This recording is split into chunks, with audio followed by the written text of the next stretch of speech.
take it? What is our aspiration? So what we want to do is move from about $1 billion in exports to over $5 billion in exports in the next few years.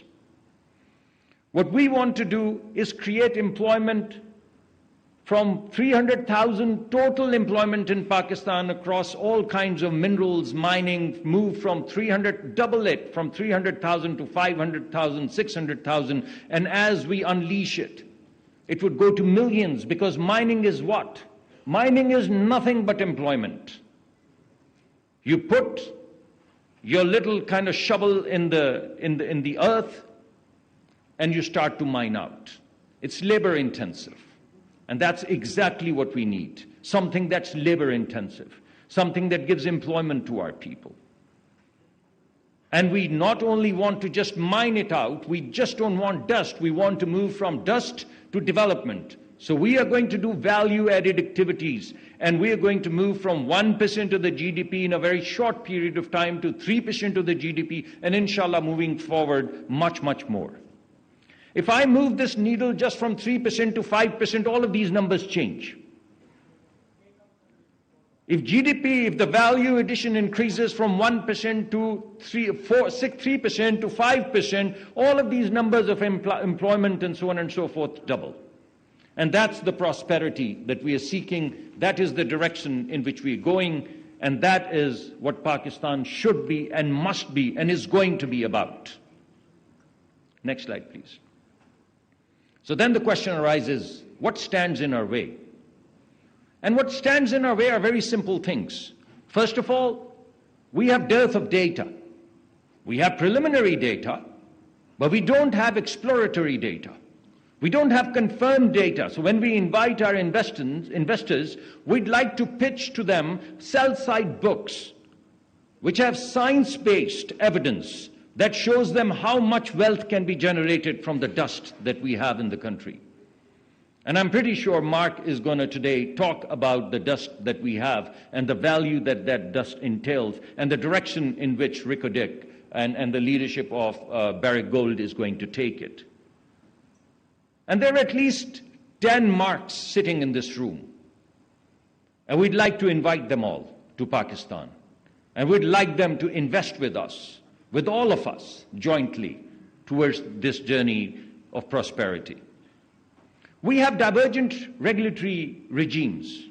We have certain rules which are district-based, some provincial, some federal, some security-based. And it's impossible to put our arms around these disharmonized regulatory regimes. And the last problem that we have is that we need to be in the imagination of our investors. The lull that Pakistan has seen over the past few years, the quiet, as I said, look at the wealth that we have and look at how long we've been sitting on it. If you look at that, you begin to see that the only problem that we have is confidence, this belief. I mean, Pakistan on the radar as the destination site for investments. And we need to work on that. Next slide, please. How are we going to get over these hurdles and achieve our goals? We have a very clearly laid out strategy. We're going to build clusters, and we're going to do three things towards building clusters. We're going to seed mining as we have and as we are today. We're going to develop the infrastructure, and then we're going to move from mining to smelting as our friends Ma'aden leadership did. And from there, we're going to build up industrial clusters, small industrial clusters. Rather than selling dust for $100, rather than selling mined metal for $1,000, we'd much rather sell industrial goods for $10,000. That's basically how much value is created in moving downstreams. And Pakistan is committed, absolutely committed to moving downstreams. We would have our investors walk with us and we'll hold their hands and we'll walk them through this pathway of wealth creation. From mining to smelting to industrial clusters, indigenous industrial clusters, supported by our local talent, supported by our local companies.